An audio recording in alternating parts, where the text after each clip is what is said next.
Malaysia ஈவெண்ட்டுக்கு போன விஜய் அவர்கள் தடுக்க விழுந்திருக்காரா இல்ல பின்னாடி இருந்து யாரோ தள்ளி விட்டாங்களா அந்த ஈவெண்ட் முடிச்சுட்டு போகும்போது இந்த மாதிரி ஒரு சம்பவம் நடந்திருக்கே இது எப்படி அப்படின்னு பல பேர் வாயில பல விஷயங்கள் வருது.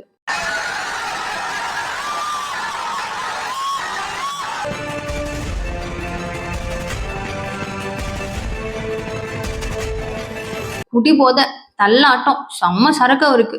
எங்க நடக்கிறோன்னே தெரியல. அவ்வளோ பெரிய ஈவெண்ட் அவ்வளோ பெருசா நடத்தி பார்ட்டி வைக்காம இருந்திருப்பாங்களா? அவர் தான் வந்து நாட்டை வந்து என்னத்த காப்பாத்த போறாரு? இப்படி எல்லாம் வாய் கூசாம நாக்குல நரம்பு இருக்கா இல்லையா உங்களுக்குலாம் அப்படின்னு கேட்கக்கூடிய அளவுக்கு பல சம்பவங்கள் அப்படிங்கிறது நடந்திருக்கு. பேசுவோமா? மலேசியால ஆடியோ லான்ச் முடிஞ்சு கார்ல போய் ஏறலாம் அப்படின்னு அங்க லாங் டிஸ்டன்ஸ் தலைவர் நடந்து வந்துட்டு இருக்காரு. வந்துகிட்டே இருக்காரு. நடந்து வந்துட்டு இருக்கும் போது கொஞ்சம் கிட்டத்துல வராரு. புஷ்அப் பண்றாங்க. அவ்வளோ க்ரௌட்ஸ். ஒருத்தவங்க 2 பேர் கிடையாதுங்க. குபிறாங்க, தள்ளுறாங்க, இப்படி அப்படியே ஆடிட்டு இருக்காங்க. அவ்வளோ க்ரௌடு. அந்த க்ரௌடுல கிட்ட போகும்போது அவர் வந்து டப்புன்னு ஒரு ஸ்லிப் ஆயிடுறாரு. தெரியாம தான் விழுந்திருக்கும். அது தெரியாம தான் விழுந்திருப்பாரு. மேபி இப்படி கூட யோசிக்கலாம். ஷூஸோட லேஸ் வந்து தடுக்கிருக்கலாம். ஏன்னா கேஷுவல் வியர் தான் வியர் பண்ணிட்டு வராரு இல்லையா? ஷூவோட லேஸ் தடுக்கிருக்கலாம். இல்ல ஷூல லேச போடலான்னு அவர் குனிஞ்சிருக்கலாம். இல்ல போன்ஸ் ஏதாவது கீழே விழுந்திருக்கலாம்.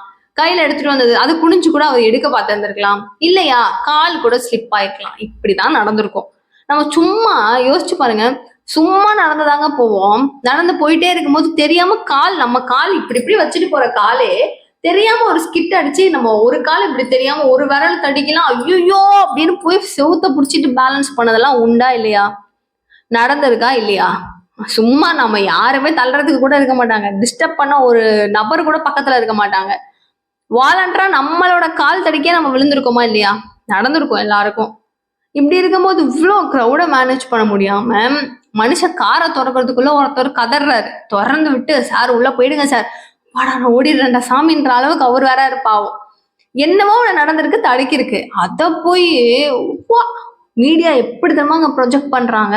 ஒரு மனசாட்சி வேணும்ல. இப்பதான் வந்து கரூர் இஷ்யூல ஒரு பெரிய அளவுல அடி அப்படிங்கறது ஒண்ணு வாங்கிட்டு வந்தாரு. அது அவருடைய தவறா அப்படின்னு கேட்டீங்கன்னா சில இடங்கள்ல அவருடைய தவறு அப்படிங்கிறது இருந்திருக்கு. அந்த கிரௌட் மேனேஜ்மெண்ட்ஸ் எல்லாம் சிறப்பா இவர் பார்த்திருக்கணும். தமிழக அரசாங்கத்தை நம்பி இருக்க கூடாது முழுசா அப்படிங்கிறது தான் அவருடைய பெரிய தவற பெருசா அவர் மேல சொல்றதுக்கு என்ன இருக்கு அப்படிங்கறத இருந்துச்சுன்னா கமெண்ட் பாக்ஸ் சொல்லுங்க. சோ இந்த சினாரியோஸ் ஒண்ணு இருக்கு கரெக்டா? சோ இப்போ இதுல இருந்து இப்பதான் மீண்டு வந்து இப்பதான் ஈரோடுல அண்ட் காஞ்சிபுரத்துல அப்படின்னு சொல்லிட்டு ஓரளவுக்கு அவர் வந்து சஸ்டைன் பண்ணிட்டு இருக்காரு. இப்போ இந்த மலேசியால நடந்த இந்த ஜனநாயகம் படத்தினுடைய ஆடியோ லான்ச் ஈவெண்ட்ல வந்து இவரு போய் குடிச்சிட்டு இவங்க யாராவது பார்த்தாங்களா? குடிச்சிட்டு அங்க நடக்க முடியாம நடந்து தடுக்கி விழுந்து போதையில தள்ளாடி ஓரளவுக்குன்னா நியாயம் வேணாமா? நியாயம் வேண்டாமா? அந்த மனுஷன் ஏன் அப்படி பண்ண போறாரு?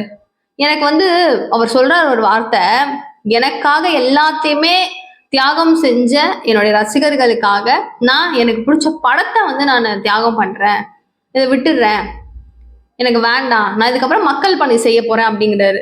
எவ்வளவு பெரிய ஒரு ப்ரீஷியஸான ஒரு வேர்ட்ஸ் இதெல்லாம். ஆமாவா இல்லையா?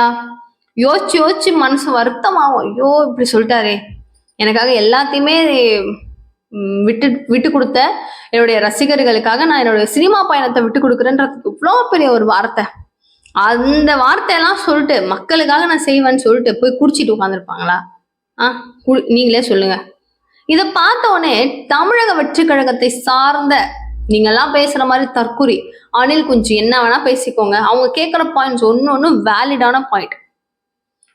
இப்போ இவர் விட்டுருங்க. இவர் என்ன பண்ணாரு? தடிக்கு விழுந்தாரா? மிக்சர் சாப்பிட்டாரா? இல்ல ஜூஸ் குடிச்சாரா? இல்ல பாத்ரூம் போயிட்டு வந்தாரா? இதெல்லாம் உங்களுக்கு எதுக்கு? தேவையில்லாம உங்களுக்கு எதுக்கு? டிவிக்கே தான் பிடிக்காதுல்ல, அப்புறம் ஏன் நீங்க பாத்துக்கிட்டே இருக்கீங்க? இவர் எங்க போறாரு, எங்க வராரு, என்ன செய்யறாரு, இதெல்லாம் எதுக்கு? உங்களுக்கு எதுக்கு? நீங்க என்ன பண்ணணும்? மக்களுக்கான பிரச்சனைகள், மக்களுக்கு இதெல்லாம் பிரச்சனை. ஆசிரியர்கள் போராட்டம் நடக்குது, செவிலியர்கள் போராட்டம் நடக்குது, தூய்மை பணியாளர்கள் போராட்டம் நடக்குது. அங்க நம்மளுடைய தாய்மார்கள் எல்லாம் கதறிட்டு இருக்காங்க, அழுதுட்டு இருக்காங்க. மக்கள் சார்ந்த பிரச்சனை அப்படின்னா அது மக்கள் சார்ந்த பிரச்சனை, அதை அட்ரஸ் பண்ணலாம்ல. எந்த சோசியல் மீடியா பேஜ் திறந்தாலும் இதுதானங்க வருது. குடிபோதையில விழுந்துட்டாரு, அப்படி விழுந்துட்டாரு, தடிக்க விழுந்துட்டாரு, தள்ளி விட்டாங்க, யாரோ பின்னாடி இருந்து புஷ் பண்ணிட்டாங்க, என்னென்ன வருது.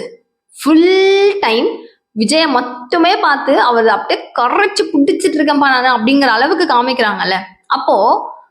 அப்போ இந்த மாதிரி ஒரு விஷயத்த வைரல் பண்ண முடியும்னா அப்ப இந்த மேட்டரை ஏன் வைரல் பண்ண முடியல?